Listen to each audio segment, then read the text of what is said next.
Dalam video ini, saya akan membahas keterampilan dasar dalam konseling yang biasa konselor gunakan saat melakukan konseling. Untuk keterampilan yang pertama yaitu opening. Opening adalah teknik pembukaan yang biasa digunakan konselor untuk membuka atau memulai konseling. Hal-hal yang perlu diperhatikan dalam opening, yang pertama penyambutan, yang kedua pembicaraan topik netral, yang ketiga pengalihan topik netral ke awal konseling. Keterampilan yang kedua yaitu attending. Attending adalah teknik yang digunakan konselor untuk memusatkan perhatian konseling agar konseli merasa dihargai sehingga konseli dapat mengungkapkan pikiran, perasaan, atau tingkah lakunya. Keterampilan attending meliputi posisi badan, bentuk mata, dan yang ketiga fokus untuk mendengar. Berikut contoh opening dan attending.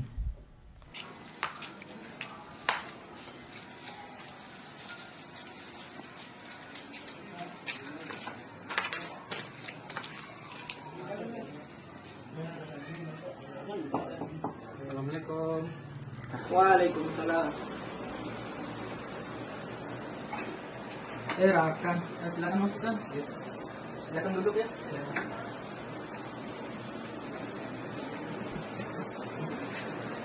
Gimana kabarnya hari ini kan? Alhamdulillah baik. Ya. Kemarin saya lihat kamu main futsal di kampus bagus sekali ya. Iya Pak. Terima kasih Pak. Sudah berapa lama kamu main futsal? Sudah dari SD suka main futsal Pak. Berarti udah berapa kali futsal ya? Iya udah. Semangat terus ya. Keterampilan yang selanjutnya yaitu acceptance. Acceptance adalah teknik yang digunakan konselor untuk menunjukkan minat dan pemahaman terhadap hal-hal yang dikemukakan oleh konseli. Kedatangan Rakan di sini, apakah ada yang mau dibicarakan sama Bapak? Ada Pak. Jadi saya sama kakak saya lagi berantem Pak. Jadi sekarang saya sama kakak saya lagi nggak baik-baik aja Pak. Selanjutnya, restatement. Restatement adalah teknik yang digunakan konselor untuk mengulang pernyataan konseli, baik sebagian ataupun keseluruhan yang dianggap penting. Perlu diperhatikan dalam melakukan restatement, yang pertama harus persis sama dengan pernyataan konseli, tidak boleh ditambah dan tidak boleh dikurang. Kemarin saat keluarga saya bertemu sama kakak ipar saya Pak. Saya pengen sapa tapi saya nggak berani Pak. Kenapa nggak berani? Iya Pak, karena kelihatannya kakak ipar saya masih marah sama saya Pak. Selanjutnya, reflection of feeling. Reflection of feeling adalah teknik yang digunakan konselor untuk memantulkan perasaan atau sikap yang terkandung di balik pernyataan konseli. Biasanya bentuk dari reflection of feeling didahului oleh kata-kata sepertinya, tampaknya, rupanya, kedengarannya, dan sebagainya. Karena Pak waktu itu saya bertemu dengan kakak ipar saya di luar. Waktu itu saya menyapanya tapi dia malah menyakiti saya Pak. Ini yang membuat saya sangat kecewa dengan kakak ipar saya Pak. Sepertinya kamu sangat kecewa sama sikap kakak iparmu. Selanjutnya yaitu clarification. Adalah teknik yang digunakan konselor untuk mengungkapkan kembali isi pernyataan konseli dengan menggunakan bahasa baru. Tujuannya untuk mempertegas atau memperjelas isi dari pertanyaan konseli. Bentuk dari clarification diawali dengan kata-kata yaitu pada dasarnya, pada intinya, atau dengan kata lain. Saya males Pak menegur kakak ipar saya duluan karena udah berkali-kali saya mencoba tapi kakak ipar saya masih selalu mungkin saya Pak. Jadi pada intinya Raka tidak mau nyapa kakak iparnya duluan dikarenakan kan selalu dicuekin. Iya Pak. Keterampilan yang selanjutnya yaitu paraphrasing.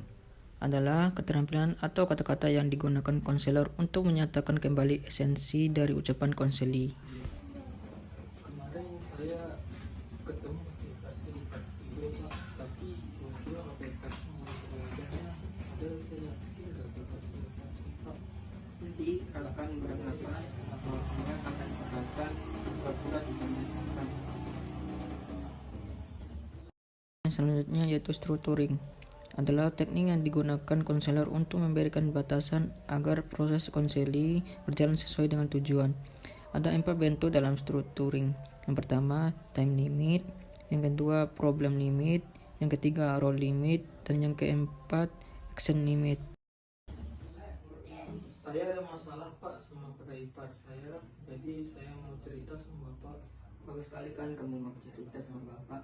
Namun perlu rekan ketahui, Bapak cuma punya waktu sampai jam 9 karena Bapak ada acara yang Bapak harus hadiri. Jadi mari kita maksimalkan waktu sebaik mungkin.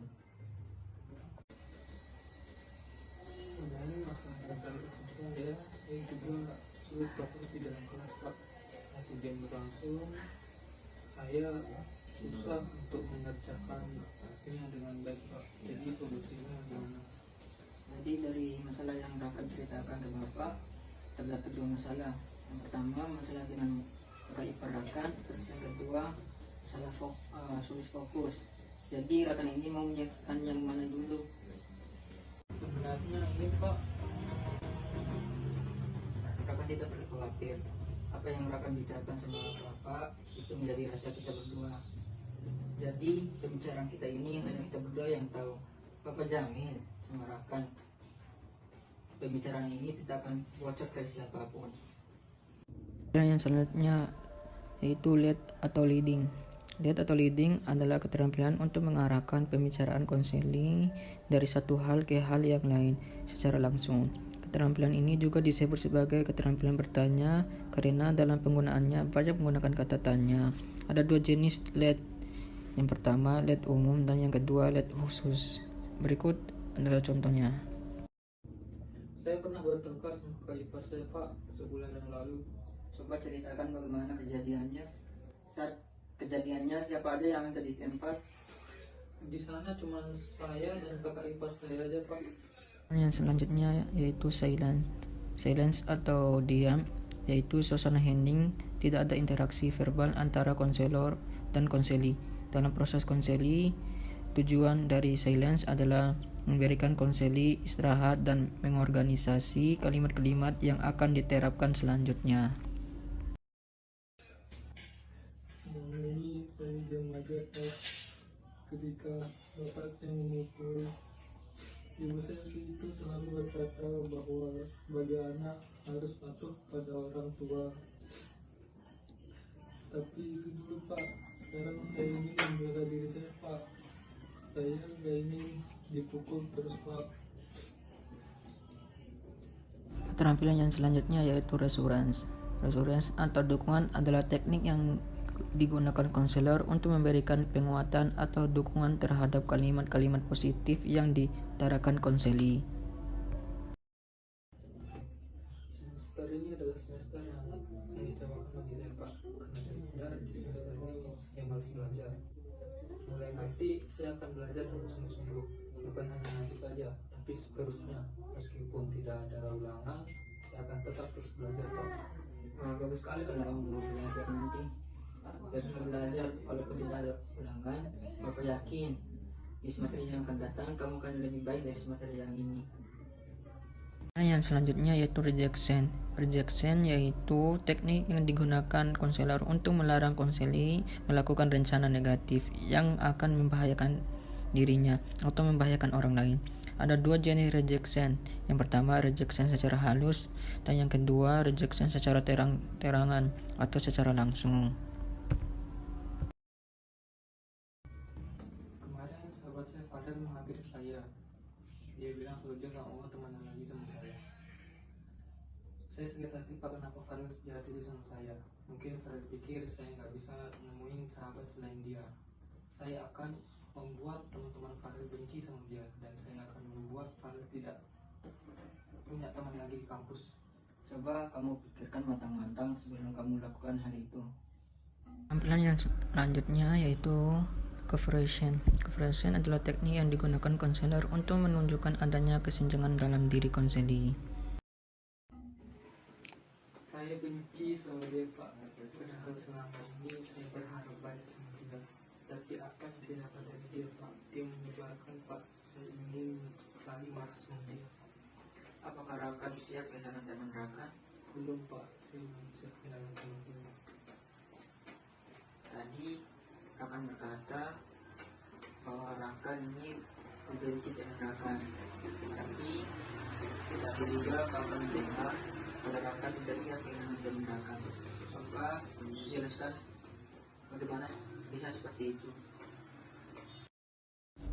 Keterampilan yang terakhir yaitu termination. Termination adalah teknik yang digunakan konselor untuk mengakhiri komunikasi konseling, baik mengakhiri untuk dilanjutkan pada pertemuan berikutnya maupun mengakhiri karena komunikasi konseling betul-betul telah berakhir.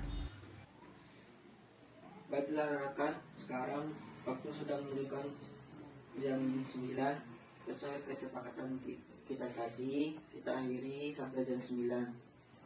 Mari kita akhiri sesi konseling kali ini dan mari kita lanjut di pertemuan berikutnya. Terima kasih.